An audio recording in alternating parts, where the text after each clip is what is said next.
কালকে ম্যাচটা ড্র হয়েছে মানে ভারতের হার হয়েছে, ম্যাচটা ড্র হয়েছে মানে ভারতের হার হয়েছে। এই ম্যাচটা জেতা ম্যাচ। মাঝে মনে হচ্ছিল ভারত আবার হেরে যাবে, রান তুলতে, আবার শেষের বেলায় মনে হলো শিবম দুবে আসলো, তারপরে ম্যাচটা জিতে যাবে মনে হচ্ছিল। জিতে যাওয়াই তো কথা, মাত্র 1 রান লাগতো তাই 14 বলে। আর্শদীপ সিংকে কি এইভাবেই মারতে হলো?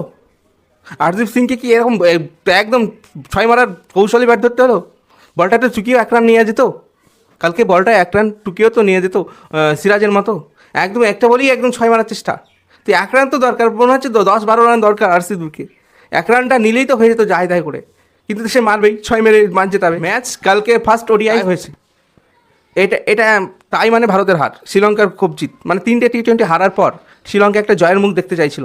মানে জয় তো জয় নিতে পারেনি, তবে তারা হারার মুখ থেকে বেঁচেছে, ট্রাই করে দিয়েছে কালকে ম্যাচ।